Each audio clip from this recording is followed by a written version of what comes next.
저번 시간에 저희가 부모의 피상적인 정서성과 정서적 방치에 대해서 이야기를 해본다고 말씀을 드렸었는데 저는 솔직히 피상적인 정서성이 어떤 건지 잘 이해가 안 가요. 혹시 알기 쉽게 설명해 주실 수 있을까요?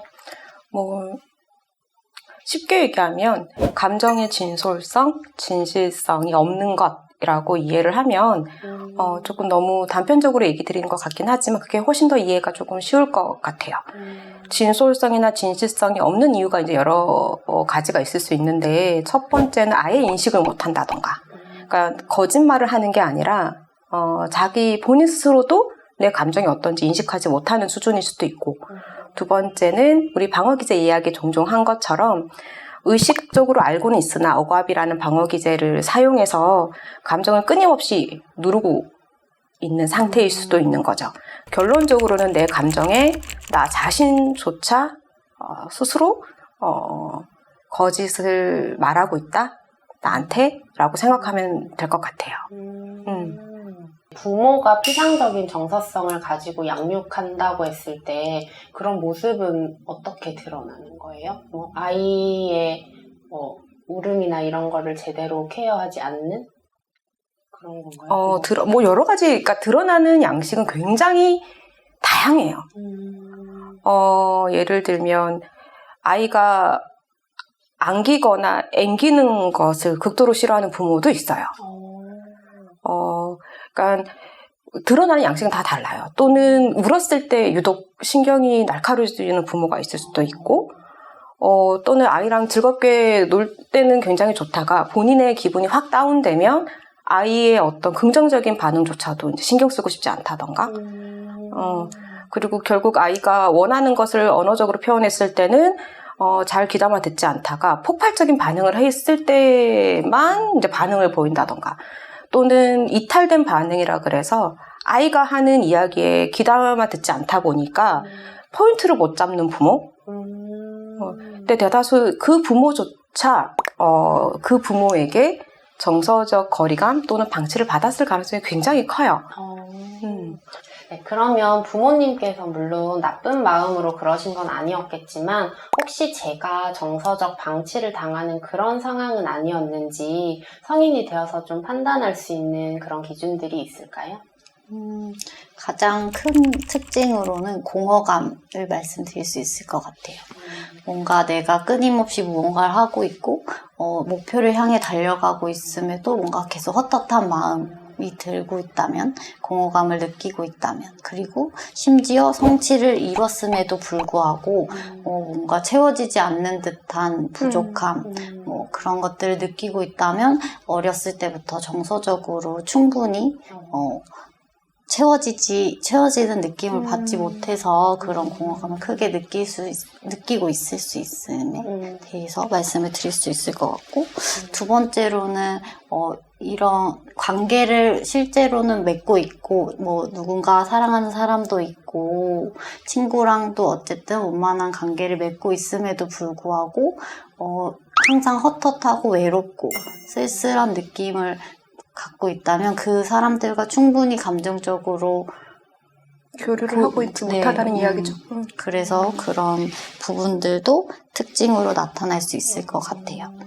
세 번째로는 감정에 쉽게 휘둘리고 지배당하고 그다음에 몰입될 것 같아서 회피하려는 성향이 보인다면 회피하고 있다면 그런 어렸을 때부터 정서적 거리감을 부모님으로부터 많이 느꼈을 수 있다.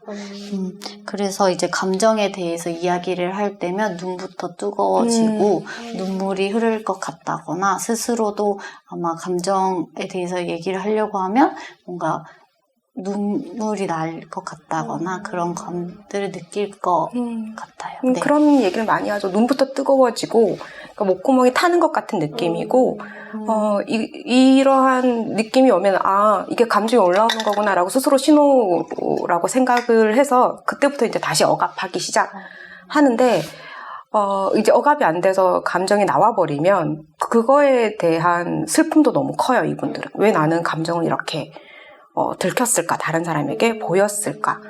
거기에 대한 또 분노 이런 것도 이제 덩달아 같이 오죠. 그래서 정서적 피상성을 갖고 있으면 좀 악순환이 계속돼요. 이러다가 결국에는 불안감으로 이렇게 종착역이 불안감이 되거든요. 공허감, 헛헛함, 관계에서 만족감을 끊임없이 못 느끼다가 결국에는 내가 소멸되는 건 아닐까? 이렇게 쓰임새 없이 존재하다가 나는 아무것도 이루지 못하고 나는 존재성이 이렇게 무의미하고 이런 생각으로 가다가 결국에는 끊임없는 불안감으로 갈 수 있어서 정서적 피상성이 좀 저는 많이 들여다봐야 되는, 많은 사람들이 본인이 생활하고 있을 때 들여다봐야 되는 굉장히 중요한 부분이라고 생각해요. 얘기를 듣다 보니까 아무래도 이런 경우들이 맞벌이 가정에서도 많이 나타날 수밖에 없겠지만 자녀가 많은 가정에서도 나타날 것 같다는 생각이 들어요. 실제로 자녀가 많았을 때 이런 정서적 피상성? 이런 것들이 많이 드러나는 편인가요? 아무래도 아이들은 태어나자마자 아주 본능적으로 부모의 사랑이 그들에게는, 아이들에게는 생존력인데 부모의 에너지는 한정돼 있잖아요.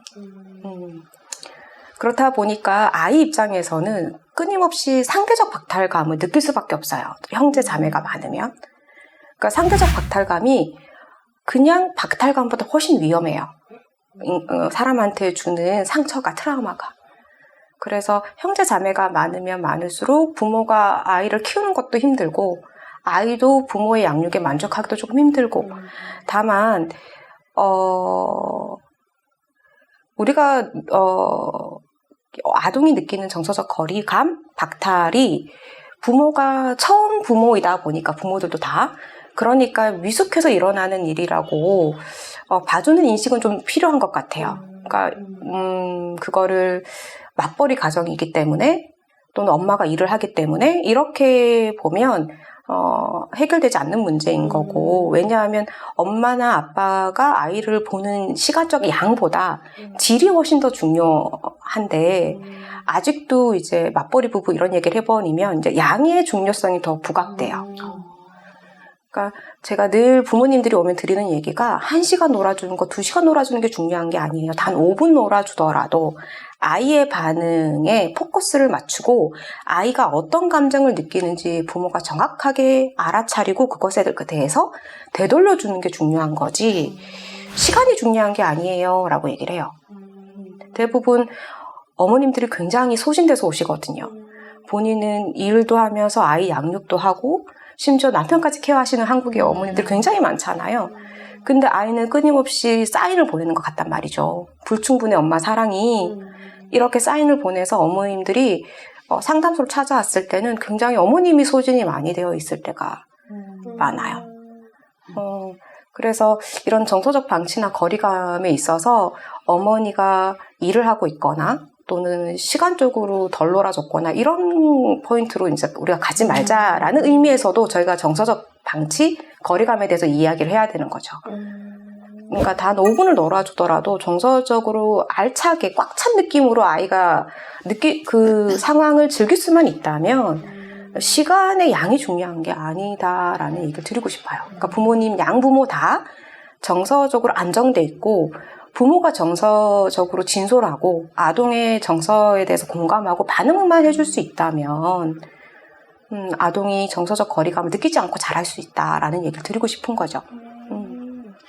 선생님 얘기를 들어보니 이제 양보단 질이라는 말이 감정을 단 한 번이라도 충분히 충족된 경험을 갖는 게 참 중요하다는 생각이 들어요. 그러면 이제 예비 부모가 되는 사람들한테 이제 피상적 정서성을 아이들한테 드러내지 않고 잘 건강하게 양육을 하려면 어떻게 해야 되는지가 많이 궁금하실 것 같아서. 그럼 아이에게 정서적 피상성 또는 방치가 되지 않도록 하기 위해서 우리 예비 부모님들이 해야 되는 건 내가 지금 감정을 제대로 인식하며 살고 있나? 먼저 이제 알아차리는 것부터가 시작이 될 거예요. 나는 감정에 솔직한가? 그거를 어디서 가장 많이 확인해 봐야 되냐 하면 부부. 우리가 대화를 할 때 문제 해결을 하기 위한 대화만 하고 있는 건 아닌가. 그 문제 해결 과정에서 일어나는 감정에 대해서 이야기한 적이 있나? 라는 걸 한번, 그리고 그 감정을 솔직하게 이야기했던 적이 있나? 한번 보셔야 되는 거죠. 그러니까 첫 번째는 감정 인식이에요. 내가 어떤 감정을 느끼고 있나, 또는 감정을 회피하고 있는 건 아닌가. 그게 첫 번째고, 두 번째는 내가 내 감정에 대해서 인식하고 난 다음에는 그거를 해결하는 게 오랜 시간이 걸려요. 그럴 때 우리 아이는 크고 있잖아요. 그러니까 내 문제는 장기적으로 목표로 두고 있고, 나의 감정 인식, 해소 이런 건 장기 목표로 두고 있고, 지금 시급한 건 아이의 감정을 알아차리려고 무진장에 있어야 된다라는 거죠. 지금 제가 저 얘기하는 내면에는 무슨 의미가 있을까? 왜냐하면 아이들이 등이 가렵다고 해서 등 가렵다고 얘기하는 아이들이 별로 없어요. 되게 비유적인 얘기인데, 엄마 어디가 간지러운 것 같아. 뭐 팔이 간지러워. 뭐 등이 아픈데 팔이 아파. 이게 아이가 스스로가 어떤지 못 알아차린다는 얘기예요. 내 감정이든 상황에 대한 인식이든. 그러면 부모가 이거 이렇다는 이야기지? 라고 되물어 봐줘야 되는데, 부모조차 아이의 감정의 이면에 뭐가 있는지를 못 알아차리면 아이는 영영 알아차릴 수 없는 채 자라버리게 되거든요. 그러면 우리는 성인이 됐을 때는 나름의 노하우가 생겨요. 감정을 알아차리지 않으려고. 근데 아동들은 고스란히 무서움, 두려움으로 느껴요. 내가 감정이 제대로 인식되지 않을 때. 그리고 이제 짜증이 많아지고 화가 많아지죠. 엄마 아빠는 케어를 열심히 하는데 우리 아이가 계속 짜증을 낸다라면, 그러니까 아이가 원하는 바를 부모님들이 지금 제대로 알아차리지 못하고 있다는 뜻이에요.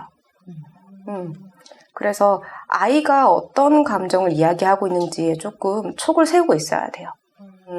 좀 가슴속에 박혔으면 좋겠는 이야기를 좀 드리고 싶은 게, 신체적 폭력이나 언어적 폭력만 대물림 되는 게 아니다라는 얘기를 드리고 싶어요. 정서적 방치 또한 다음 세대로 꼭 대물림이 되거든요. 그래서 내 아이를 양육하고 있는데 내 아이가 지금 심리적으로 불안정해 보인다라면 꼭 부모님의 심리적 안정성을 들여다봐야 되는 거예요. 그만큼 정서적인 방치 또한 정말 양육 자체를 방치하는 것만큼 트라우마를 줄 수 있기 때문에 이거에 대한 중요성을 부모님들께서 좀 아셨으면 좋겠다라는 것,